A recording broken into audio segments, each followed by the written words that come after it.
You can learn a lot by just listening to someone and kind of get an idea of who they are and what drives them. What are their passions? What are their motivations? What do they want out of life? Man, if you can do that, you have such a key to that person.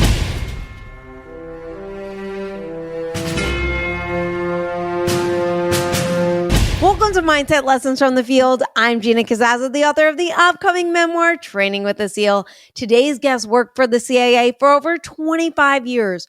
23 were in the field. He ran and managed human operations focusing on counterterrorism, counterintelligence, and counternarcotics targets. During his career, he worked against most major foreign terrorist groups that threatened U.S. interests. Today, he provides specialized consulting and training services to law enforcement, military, private sectors, and government clienteles. Ladies and gentlemen, without further introduction, Bob Dougherty. Bob, thank you so much for being on the show. Yeah, thanks for having me, Gina. My pleasure to be here. I'm really excited to talk with you because I find the CIA really fascinating. I'll tell you why, though.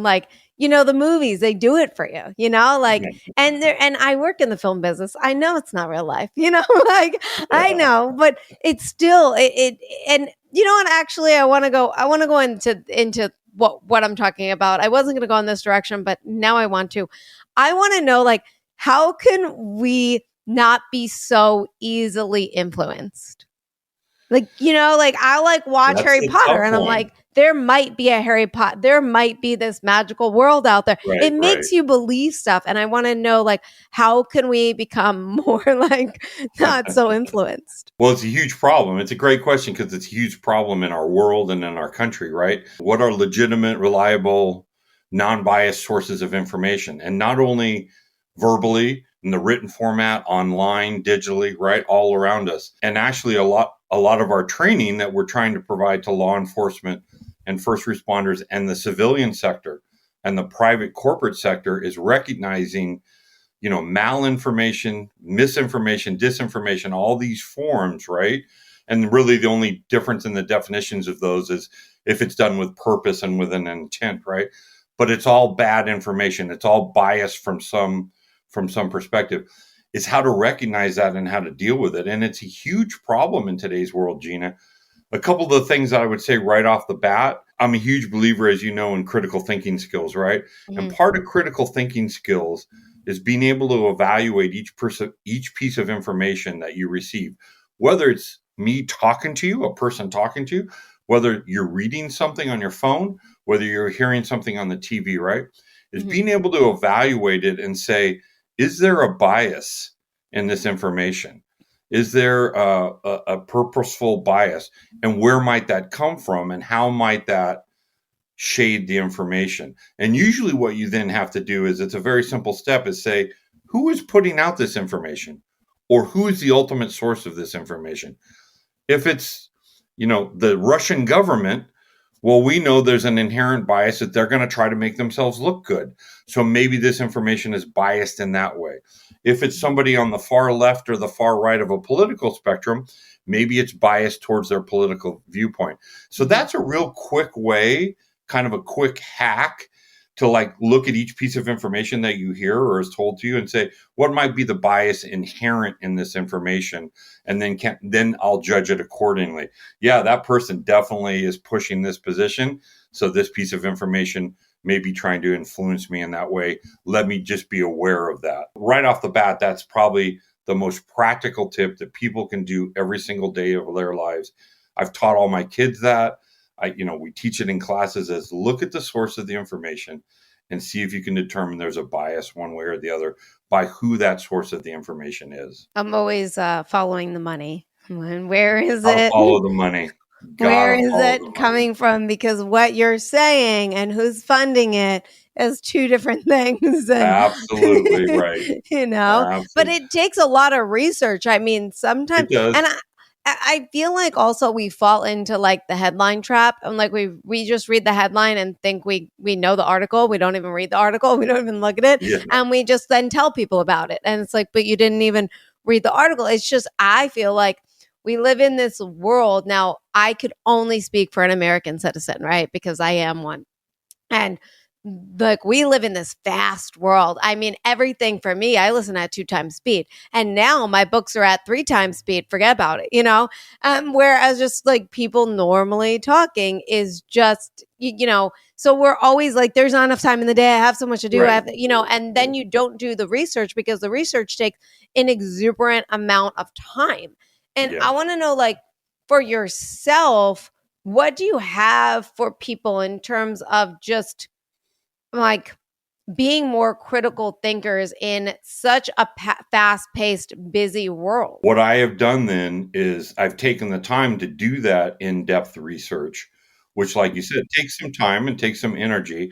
And certainly in our fast-paced lives, you can't do that with every single piece of information that comes. But I've taken that time to do that over a period of time, and then I've identified 4 or 5 sources of information. Some are paid subscription feeds, some Mhm. are free that I have vetted and validated in terms of like counterterrorism information or national security information.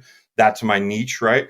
And so I pretty much rely on those 5 or 6 feeds to keep me informed. And I really don't listen or watch anything else in terms of national security and terrorism information and intelligence information. I found the 5 or 6 ones that I know are pretty non-biased, pretty Mhm. factual. They don't have an inherent bias behind them by who's putting it out, right? And Mhm. then I stick with those. So I would encourage people in specific industries or specific areas of interest, spend the time to do the research in your area or the topic that you're interested in, and find the 2 or 3 or 4 legitimate, authentic feeds or sources of information, and then just stick with those. And then kind of the rest is just noise that you can ignore. That's the way I do it. I really like that. I do that as well, where I'm like, that person I know is reliable. They Yep. source everything. They're like, and then I Yep. just will go, am I hearing it from them? Like, when I'm hearing Yep. different things. I want to segue now into, as a former CIA and everything, you've witnessed some of the darkest sides of humanity, right? But Sure. then you also witnessed a lot of good in Yeah. humanity. I listened to an interview where you talked about, like, you saw how horrible we can be to each other, but then you saw how we can also be at our best during our worst times, Yeah. and how we want to, most people inherently like want to do the right thing. Like, what keeps you like grounded and like and committed and like, I guess, through all the dark times of humanity? Because sometimes, especially now with the news, as a civilian, we get all the negativity from Yeah. the news and stuff like that, right? You're on the ground seeing and seeing things that we don't even hear about or know about and things like that. So how do you stay grounded? And for those that are listening and being absorbed in negativity or is around that, um what do you do? Yeah, that's a tough one because you're exactly right, and you're in that circle, right? Most of our news is driven by the negative and the scandal and the corruption and the worst aspect of us, right? And that's just the way it is. That's what people are interested in, the train wreck and the lives lost and the tragedy. And unfortunately, that's a basic part of human nature. So I don't think that's going to change anytime soon.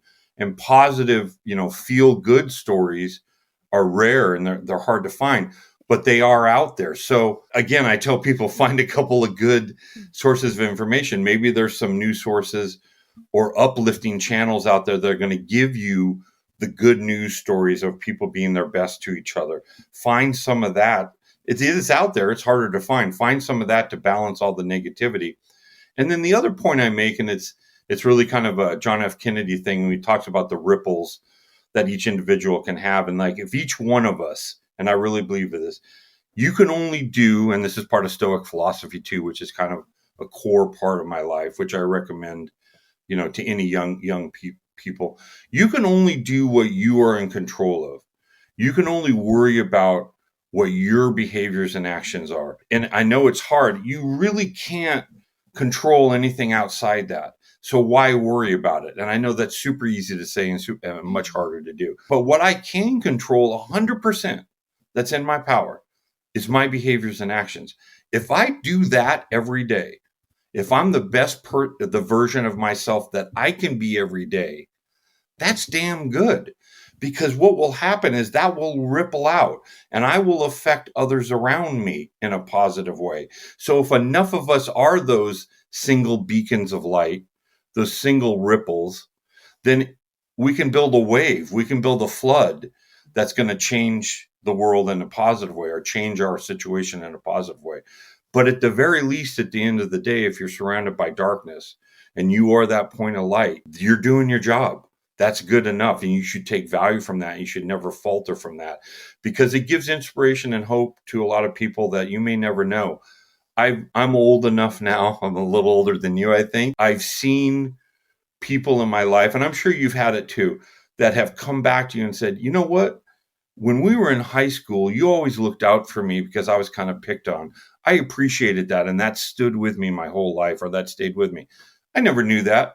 You rarely get that type of feedback that you were a positive influence in someone else's life, but we can do that every single day, letting the person in on the freeway ahead of you instead of not letting them in, donating to a charity, helping someone out in need, being courteous, right? Being respectful. All these little things in life will build that ripple around us and affect everyone around us in a positive way, in a lot of ways that we can't measure. And beyond that, they will fulfill your soul as well. And people don't get that part of it, I don't think, Gina, that it's all within. Everything to be happy is within you. Sun Tzu talks about this. Clausewitz talks about this. Aristotle, they all talk about everything that's going to make you happy is inside you already. None of it is external. And that's what I think this younger generation that's growing up now is struggling with in the world. You said a lot of stuff that is triggering so many questions because I listened to a couple of your stuff before this, and, you wrote on LinkedIn, I wrote it down. Hold on. Old age hath yet his honor and his toll, right? And and that kind of, as you were talking about some stuff, that was really, speaking to me as you were talking. And what drives you now to define your purpose after service, and how does one, would you say, redefine their purpose? I think now, and good, and look, it takes part of wisdom is experience, and that only comes with age and doing things. If you do, I forgot the famous study, if you do something 50,000 times, you become proficient. So the more we do our jobs, or the more we do life, the more life experience we have, the more maturity. Usually wisdom and better judgment comes with it, not always.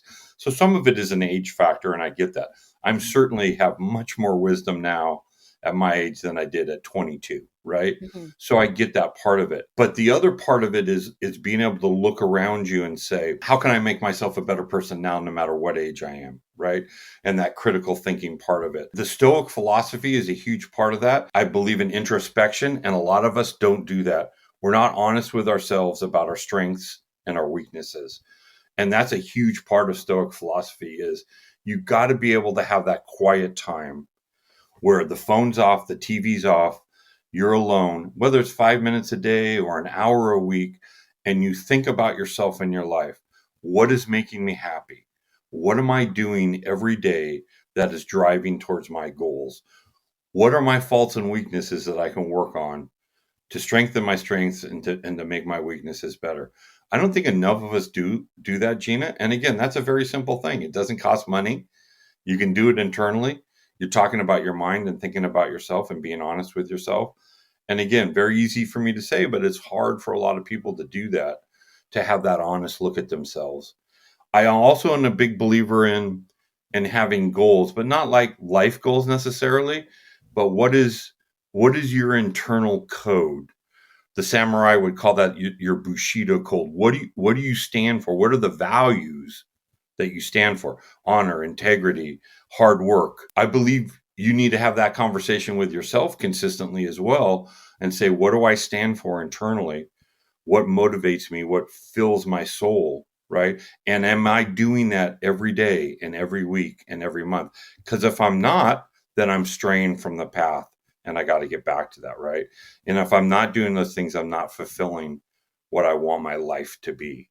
So I think those are some of the key things that I see that are happening out there. I would also say, as part of knowing yourself, one of the key skills that CIA officers have, operations officers like myself, is the ability to assess other people, right?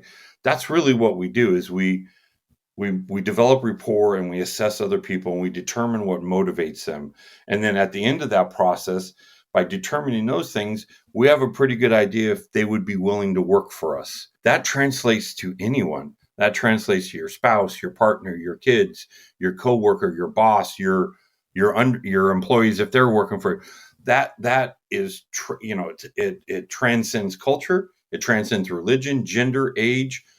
It's universal. It's a universal human behavior. If you can assess someone, and when I say assess, what I mean by that is develop a rapport with them, be empathetic with them, listen to them. You can learn a lot by just listening to someone and kind of get an idea of who they are and what drives them. What are their passions? What are their motivations? What do they want out of life? Man, if you can do that, you have such a key to that person, not in a negative, manipulative sense, but in a positive way of one, making a better relationship with them. Again, whether they're your spouse, your partner, your kid, your boss. Two, motivating them to do better. Again, whether they're your kid or a coworker or part of your team, right? And three, being able to help them out as they're journeying along life, right? So that's a simple process too, because assessment is easy. Yeah, I'm trained in it and I've done it my whole life, but it's present around us. And a lot of the classes, when I talk about being more aware, like we call it advanced situational awareness, it's really being more aware of the environment and the people around you. How are they behaving and acting? And what does that mean about them? What kind of clothes are they wearing? What kind of signs, symbols, and visual language are they giving you? Do they have a lot of jewelry on? Does that mean anything to them? Do they have tattoos? Does that mean anything to them? Do they have things on their clothing? Do they have bumper stickers on their car, signs in their front lawn? All this stuff is free to us to assess the people around us in our lives. And again, not in a like, I want you to spy for me way, but in a way to get to know them and deepen our relationships with them and have those relationships function better. Abraham Lincoln said, and I totally believe him, as you get older, you are more defined by the relationships in your life than anything else. And I think that's true. And I also think what you want to drive for, to get back to this original question, is what is your legacy? And it's hard to say that when you're 25. But as you get older, I think you should keep asking yourself that question. Is your legacy to make as much money as you can, to have the most expensive house, to drive the bitchinest car? I would say that that's probably not a great legacy to have. The legacy I think you want to have is, I left this world a little bit better place. And I tried to, every time I touched someone or I came upon them in their lives, hopefully I was a positive influence, a positive impact, even if it was just for 5 seconds. If that is your legacy and you want to leave your family as successful as can be, you want to leave your kids, your spouse, whatever it may be, your brothers and sisters, as successful as they can be and a positive impact on your life, then I would say you've been successful. And you can look back and say, yeah, I lived a fulfilled life. I really I know like we that got a real lot. deep there, but you said you wanted to go deep. I want it that way. Yeah, 100%. No, it's really great. We had a couple of guys on the show, actually, the couple of former Navy SEALs on the show that were stoics. They talked about Yeah. stoicism and stuff like that. And I was like, man, those are my favorites. It's really, really good conversation. I read a section from meditations in the morning before I journal. And then I go for my morning walk without my technology. And it's just, Great. it's important to, I used to be so unaware of myself, because it's like, we had Randy Weitenheimer on the show a couple of times. He trained special forces and he says, the first thing he teaches is self-awareness, right? And Yep. being able to observe yourself. And he's like, when you're mad, go look in the mirror. He goes, you're going to stop being mad real quick. He goes, because you don't like looking at yourself. You look so ugly. And, when you're crying and you're upset, he's like, look in the mirror. And then, you stop and you're able to ask yourself these questions, like, what's going on here? What's causing this anger? What's, all this stuff. Like, Or he'll say, like, when you're really angry, like, go do something to get that out, like go to the gym or something like that. And as you're doing that, you're able to self-reflect, Yep. as opposed to staying in it, or arguing with somebody or something. That you can't observe yourself from that perspective. I wanted to then, because you talked a little bit about listening and stuff like that. One of the interviews I listened to, you mentioned getting people to listen to you. How do you, I mean, obviously you have to be a great listener to understand another human being and stuff. How do you then collaborate, especially with somebody who doesn't listen? Like Yeah. the other person. What if the other person isn't always listening? How can you get them to listen to you? I think one part of it is you have to listen to them and understand what makes them tick. And again, getting back to that assessment and motivation, what drives this person? What fuels them, right? So I'm going to listen to them. I think you always got to establish rapport, right? You got to have that initial empathy with a person. And the body language, a lot of the things we talk about is, in situational awareness, over 50% of the way that we communicate with each other as humans is nonverbal, right? You hear that term nonverbals or body language, right? That is indeed the case. Why would we not learn more about that as individual human beings, not only personally for our professional lives, right? If over 50% of the way we communicate with each other is nonverbal. So kind of becoming a student of that, if you want someone to listen to you and understand what their body language is showing you. And then I think it's the direct engagement. Like we used to say when we're talking to people from around the world, or extremists or people from the Middle East or wherever, we would take off our watches and put them on the table. When this came around, right, in my early days, we didn't have these. We'd turn off our phones and put them down. And then we would show that, for those are nonverbal, showing that person, I'm engaging with you. You have 100% of my attention. I want you to listen to what I'm saying. And then it's just the direct eyesight, engaging with them, staying focused on them. I think that's part of the key, and that doesn't get done a lot, because what do people, if I'm talking to you and I want you to listen to me, I'm looking at my phone or I'm looking at my watch. Mm-hmm. That tells you that I'm not serious about what I'm talking to you about. So Mm-hmm. the little things like that, I think, help. I also think that you have to pause. Like, I'm uncomfortable even talking as much as I am right now, right? When I do these things, you have to pause and make sure you think about what you're saying and make sure it has impact. And sometimes I rehearse that in my mind, especially if I know I'm going to have a conversation with someone and I'm trying to get a point across. I'll rehearse it a little bit in my mind beforehand and make sure, is what I'm saying concise, to the point, and conveys the meaning that I want it to convey. You can also add a lot of what we call confirmation signs, like as you're talking to the person, you're agreeing, you're shaking your Right. head, maybe you're mimicking some of the things that they do on their facial behaviors, their body language as well. And it's all about getting into that zone and showing them, hey, be comfortable with us right now. I'm telling you something important. We're having an important conversation. I'm giving you all the signs that I'm directly involved. I'm 100% involved in this and paying attention to it. I would like you to do the same for what I'm talking to you about. So I think those are some of the ways that you can do that. It's funny as you say all this stuff, because, well, we recently, you don't know, I'm telling you, we had we had a former KGB on the show, who I asked him questions about studying people and stuff, and he goes, until you know that person, he's like, you know, people say you close your hand, you cross your arms, and that's standoffish. She goes, they might do that for comfort. You don't know Right. until you know the person and talk to them, right? And then because I've always been really interested in this kind of thing. And then I Yeah. remember Coach Mack, the SEAL that started all of this for me, trained me. He did some brain chemistry classes and stuff, and he talked about how we just lie without realizing it. Like, instead of saying like the temperature is 118, that we say the temperature is 120. He goes, and it's a Yeah. lie. It's 2 degrees, difference. He goes, but Yeah. or it's 100 degrees, and we're like, oh my god, it's like 120 out here, and he is 100 and 100. It's still hot out, Yeah, we Yeah. need to over exaggerate and stuff. And my friend Jill introduced me to this book called Don't Be Deceptive, I believe it's called. And of course, I was reading it, and one of the things that I really remember was when people say like something in threes, like, oh my God, like, but anything in threes, like, now I'm blanking in terms of like, oh, I had 3 fish or 3 this or anything in Right, threes, right, right? And they said right. that's usually a lie, the three, Yeah. right? And I remember I said something to my friend. I'm like, yeah, it happened like 3 times. And I was like, oh, that's a lie. It was really 2 times. Like, and I'm catching myself and realizing it, but that's just me understanding these books, my body, and myself, and the lies that my head and what comes out of my mouth. Because it's funny True. too, because sometimes it'll come out and my brain will be like, you're exaggerating, or you're, Yeah, things yeah. like that.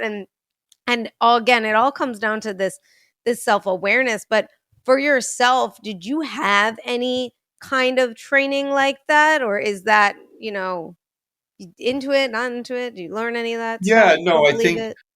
all our training focuses on, spotting, assessing, developing relationships with people, and then the tradecraft part of it, right? The classified part of it is how to handle a human source of information overseas safely and securely without anyone knowing about it. And so, yeah, we had a lot of training in that. I think the CIA and other government agencies, they heavily psychologically screen people before they offer them jobs, right?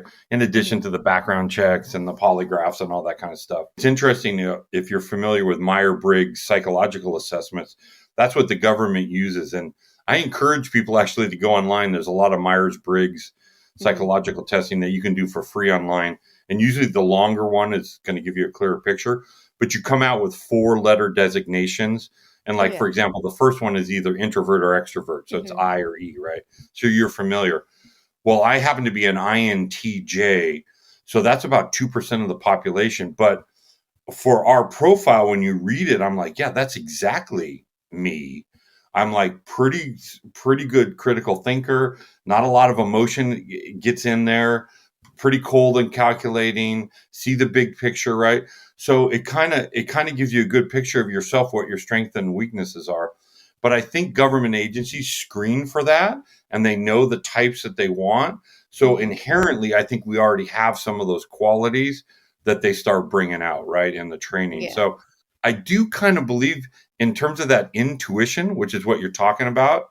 And I Yeah. love the brain chemistry part of it, right? The amygdala and your subconscious mind, some of it that you're born with, but you can certainly learn it, and you can certainly fine tune and make yourself better at being more aware, being more empathetic, understanding more about what's going on around you and with the people around you. For myself, that test has changed for me. Like, if I Mm, was to take that test when I was a teen or in my early 20s, it's totally changed from 30 years of Gina, because I was such an introvert. Like, yeah. didn't speak, like, So funny because would you're definitely not, an E like, now, right?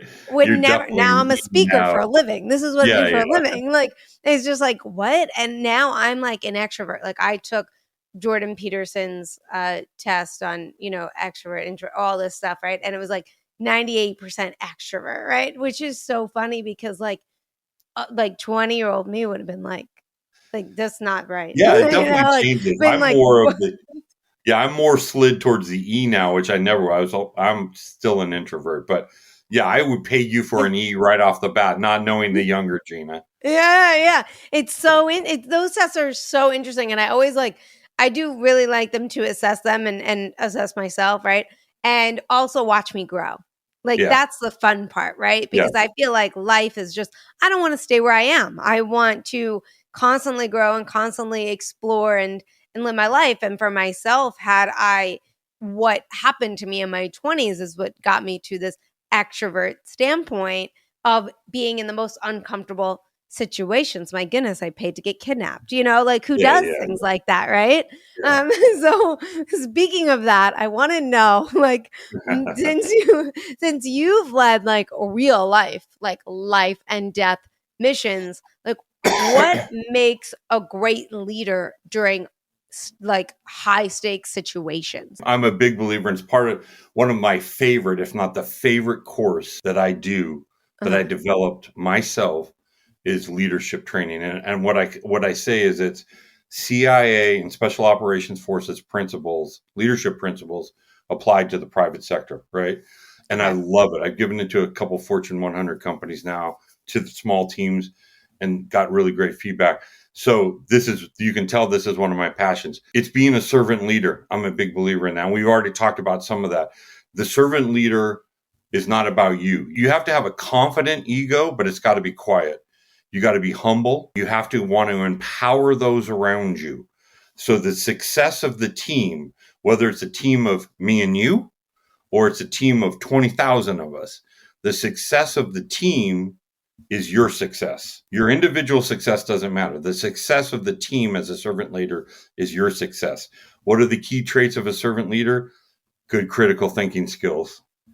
Got to be a great listener. I'm a big believer in, if you're going to lead a team, you better be a pretty good practitioner of the craft of the team. In other words, if you're leading a team of automobile makers, you better be pretty good at making automobiles yourself. Gotcha. You have to have a good knowledge of the industry, of the skill that you're in. You got to be a good practitioner of your craft. I talk about that all the time. You got to have some empathy, and you got to have some common sense. You have to have really good communication skills, both oral and written. Those are all the key components of a servant leader. And those are the key components on the intelligence side of the house, doing counterterrorism operations in high-stakes situations. Those are the key components in a Navy SEAL team or a Green Beret, a U.S. Army Green Beret team doing, kinetic missions. And to me, they're the key components of any successful private sector entity or corporation. And I got to tell you, I wonder if this mirrors what you've seen, your own perceptions out there. I am continually shocked, Gina, at sometimes the lack of good leadership in the private sector and the corporate sector that I see, and how much mismanagement and pure bad leadership that I see. I thought coming out of the government that the private sector was going to be really lean and mean and all concerned about the bottom line. And yet I have seen that they can be very bureaucratic, very inefficient, and have a lot of bad leaders and bad managers and bad supervisors within them. And I think we've seen this in the last 5 years in this country, with the great resignation and the great reshuffle. So it's definitely needed, this type of training, this type of guidance, which is kind of what you're doing and what I'm doing as well, because there's a need out there for it. But the servant leader to me is the model that always works, always seems to work, and no matter what the situation. This podcast episode is brought to you by Thrivers Coffee. Podcast guest Nick McKinley's company, Deliver Fund, brings you guys Thrivers Coffee. It is ethically sourced, it's organic, and it supports traffic survivors. That is right. Thrivers Coffee is all about empowering us to making a difference in the fight to end human trafficking. That's why 100% of the proceeds go directly towards their goal of bringing freedom to victims of human trafficking. So if you guys love coffee that is organic, ethically sourced, and tastes absolutely delicious, and want to help to end the fight of human trafficking, check out Nick McKinley's company, Thrivers Coffee. Speaking of bad leaders, what have you seen? What have you been in to have to be like, oh my gosh, this is this is terrible. Well, I would say the leader that doesn't listen. I've seen leaders, managers, that are always on transmit, right? That's what I said. You're always on transmit. If someone's always on transmit, they're not listening. They're not learning about what's going on around them. Can you say exactly what transmit means? They're always speaking. They're never listening. Okay. They're always talking, or they're always writing, usually always talking, and they're not listening to the people that are around them on their team. That's one big one. I've actually, you know what I see a lot of, Gina? It's funny. We have gone away from being good writers. Whether it's an email, a text, a 5-page paper, we have gone away from being good at conveying our thoughts and our intentions. So I've seen a lot of big problems in corporations and businesses that are simply communications problems. Entity A and Entity B are on the same page, but they're not communicating that.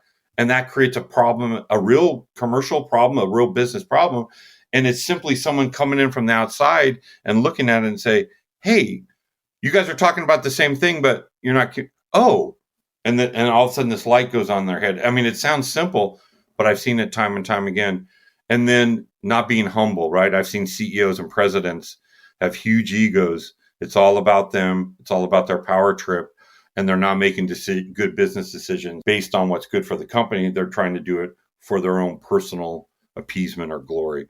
So those are kind of some of the major things that I continually see. It's interesting that you say that in terms of like within my family, I feel like none of us listen to each other. And I'm always like, this is my best place to practice, because outside of it, it's like different person, right? And then like Yeah, you're yeah, inside your family and just like, you know, uh, so in your own, I guess also like it's a survival thing with your family. That's like where you grew up, right? And that's where yeah, you're yeah, like nurtured, right? And especially if you have siblings, it's just like, strongest survives, right? Who's yeah, going to be the first to the front? Who's going yeah, to be the first to, who's getting that last cookie? All yeah, this yeah, stuff. So I feel like that's where you really like, within my family, but that's my favorite. They're my favorite teachers because yeah, they're the ones that yeah, teach me the most if I allow myself to be taught, right? If I allow yeah, myself to open up. And I also feel like they're my biggest critics but they're the ones that like I get triggered by. Like if you said something to me, I'd be like, okay, cool. I'm going to take that in and understand that, right? They yeah. say something to me. There's no taking in and understanding it. It's just like, like, what do you mean? Just Like, because of who it came from. Yeah. yeah. How do you like, what would you say to somebody who like is agreeing in terms of what I'm saying out there with family versus the work life balance, the work life person, and then the family person. Yeah, it's hard. Like we all have it. Like my wife and I have a favorite saying: nobody gets through life unscathed. We Mm-hmm. have such a dysfunctional family, but everyone does, right? Yeah. Um, Everyone does, and it's hard. It's hard to forgive. It's hard to be generous. It's hard to be that servant leader within the family. I certainly try to be, but I know I fall short. And Mm-hmm. look, all of us are flawed, right? That's maybe this is another key point. I want all your listeners, and I will preach this to the day I die. All of us, every single human being on this planet is flawed. Mm-hmm. We were not created perfect. So all of us have faults. No one is better than the other. And so if you realize that, it kind of relieves some of that burden from you of being perfect. You just got to try to be the best you can be. It's hard to translate that, right, to family members who piss you off or they anger you. It's still, I struggle with that currently in my situation now. I think, again, you got to try to take the step back and say, who do I want to be in my family? Do Mm-hmm. I want to leave the legacy of the reasonable one, of the one that tried to get people to come together, the one who people could always come to for advice, the one that people could rely on, right? Even just fulfilling those things is going to make you have a solid standing in your family, and it's going to make things better. You're never going to probably solve all the conflict within a family or within a team, but you can do the best you can. You can do the best of what you can control. And sometimes that helps.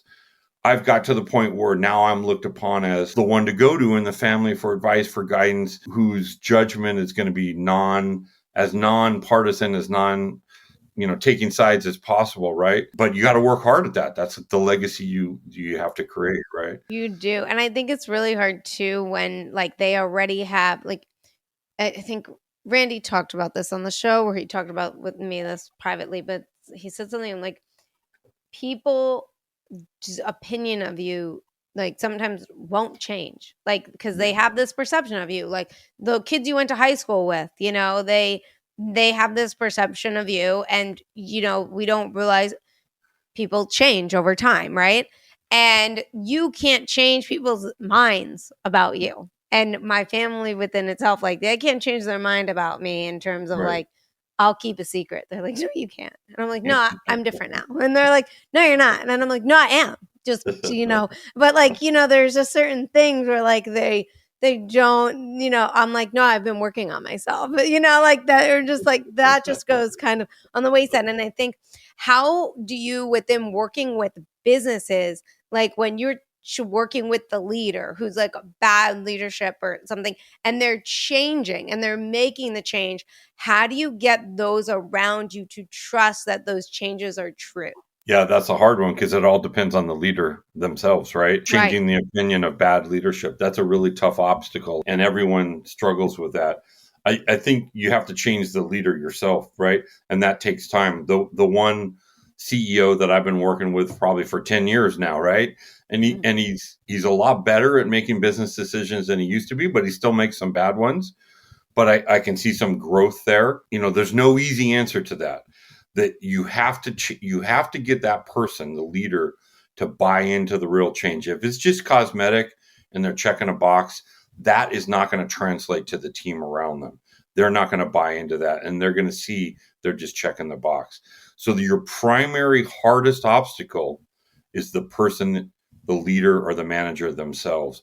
If you can get them to buy into what you're selling in terms of being the servant leader and changing their practices, that legitimacy and authenticity will translate to the rest of the team. If you can't, then it's all for naught. It's not going to work, and it's just window dressing. The other thing I will say that's kind of a corollary to this, Gina, and I think it translates to all experiences, especially for your younger generation. In fact, I taught my son this, who was in a very bad leadership position. He was being managed by a very bad leader in a company that he was working for, and he hated it. He complained to me all the time about it. I said, hey, there's nothing you can do now until you find a better spot for yourself. But understand this, even in a bad situation, whether it's within a family dynamics, or it's in a business sense, you can learn a lesson. You can learn how not to be.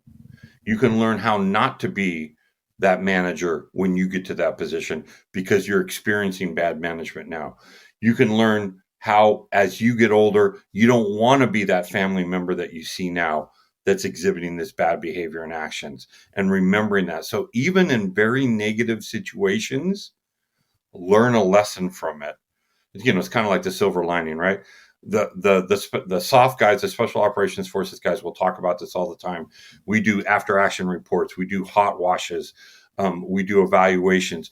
What are the lessons we can learn from our mistakes and our failures, and how can we not repeat those in the future? The same thing applies to family dynamics, and the same thing applies to private business and corporations as well. Speaking of like earlier, because I want to transition kind of in this section to when we talked about you know, taking actions and fears and hitting fears. How do you like you've had insane missions that were, life and death, how do you handle that real immediate fear and still take action? And I ask this question, like, think like in a civilian world where I remember we had Navy SEAL Don Mann on the show, and he talked about like the different levels and how we're like live in the white, of La La Land most of the Yeah. time. And then, we skip yellow, orange, red, and suddenly danger's right there, right? And I had this situation the other day. Just it's a little ridiculous, but I went to go and walk my dog, and I turned on the light, and all of a sudden there were these three men staring at me in the window. And it's like 8:30 at night, and I'm by myself, and I'm just like, now they were like one was probably in their 70s and two were like in their 60s. Yeah. And I had to like, my immediate reaction was to just run, right? But then I'm Yeah. like, I'm alone in my house. Like, obviously, I I have protection and stuff like that, but 3 against 1, I don't care what I Yeah. got, and so I'm like, had to stand my ground and be like, oh, can I help you? And they're like, oh, we're so sorry. We have the wrong house. We're looking for 18, blah, blah, blah. And I was like, not the house. Then they left. And I'm like, let me get my gun. Let me wait 15 minutes. And then I'm going to go take my dog outside. And this was, by the Right. way, in my porch area, locked, completely Yeah. locked. And all of a sudden, like, I go out in my porch area to let my dog out with my gun. And all of a sudden I see the lock gone. And I go, Uh, oh my God, they were breaking in. Like they didn't expect it caught. Now I'm like really freaking out. I call my neighbor. She's coming outside with her gun. I get into my car, go to my next house. And I'm like, I'm going to go. My dad's at that house. I'm like, I'm going to go there. And then I'll call the cops and assess the situation. And my dad was like, I think you're just overreacting. I think they were just lost.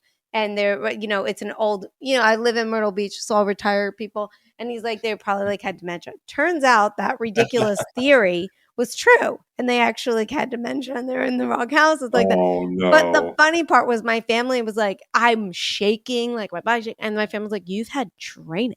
And I'm like, no amount of training can prepare you for the real thing. What do you No. mean? And I'm like, forget my training. So I want to know, like, this is for my own personal thing, like, how the heck do you handle fear and still take action? And technically I took action. It was just like, You did it just good. wasn't, I'm like, oh, I want to redo, but I don't, for anyone listening. Like, I'm proud of you. You did well. No, look, anybody that tells you that your adrenaline doesn't spike, it's a semi-autonomous nervous reaction. There's no way you can control it, right?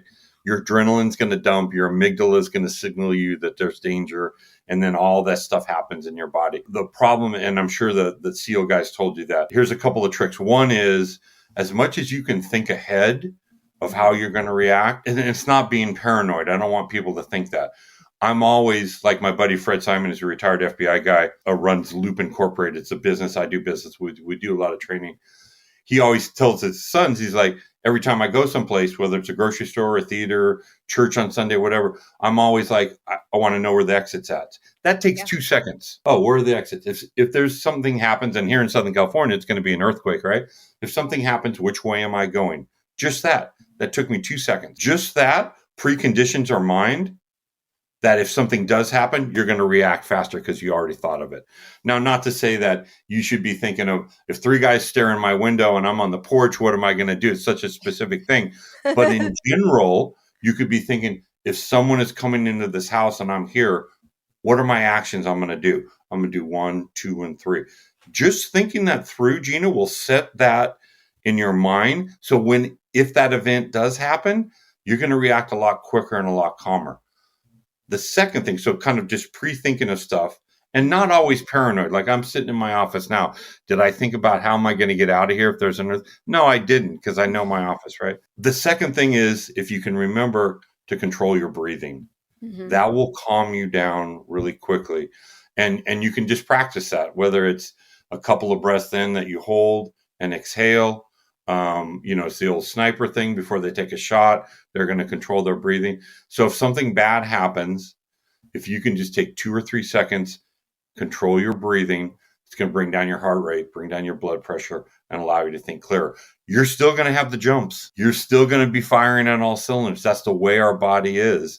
So there's no avoiding that. But those 2 things, a little bit of pre-thinking about things. What am I going to do if things go to crap? And then 2, trying to control your breathing when they do will help out a lot. Now, speaking of all this and training and that stuff, and since you've like trained some of the, world's most elite units, what worries you the most about the battles like we're not ready for, or like civilians world, like what do you feel like we're not most prepared for? Nice question to end on. So a couple of things, if you give me the time. One, I see in the younger generation, and I see it in the SEALs and I see it in the other special forces, kind of a little bit of that lack of critical thinking skills and the second and third order effects. Like, if we do action A, we want this result.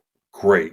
Like, let's say we're gonna remove this terrorist from the battlefield. All right, what are the second and third order effects of that? If we remove him, who replaces him? Might that person be worse than this person we're going to remove? What effect might that have on the level of violence in this area? Private sector. If we come out with this product, what will that do to the rest of the products that we're selling? How will our competitors react if we come out with this new product line, right? Just going into the second and third order effects of any planned action, I see a lack of that, of thinking those things through, of the consequences. Let's make sure that we're going to get the intended consequence that we want of our action.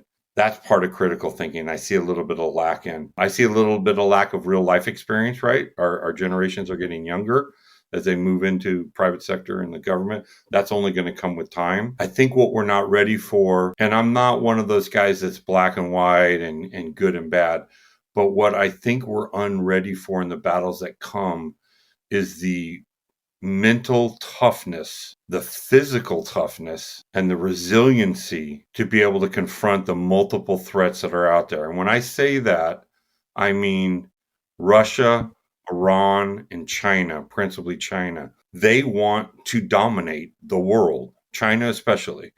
They want to dominate economically. They want to dominate militarily. They have a relatively young, aggressive leader in Xi, and he has the means to do that. Russia doesn't have the means to economically dominate the world. And as we find out, they don't have the means militarily to dominate even the country next door to them. Iran is never going to economically or militarily dominate. China has the means and the capability to do that. And they are flooding us here in our own country. Not only are they stealing our intellectual property to the tune of probably hundreds of millions a month, they're taking away our jobs. They're embedded in our infrastructure, water, power, electrical systems, food distribution systems with cyber attacks. They're building up their military. They're building up their intelligence services. So we're kind of unaware. We're unprepared for that level of competition. We call it the global power competition, right? And sure, it's been in every era, but we need to pay attention to that. And I think we're finally catching up to that. I think individually, though, as Americans, we need to work on our critical thinking skills. We need to take more personal accountability for our own behaviors and actions and not blame other people and try to make ourselves, each of us, as best a person we can be. Use some of that stoicism and understand that I can't control what's outside of me.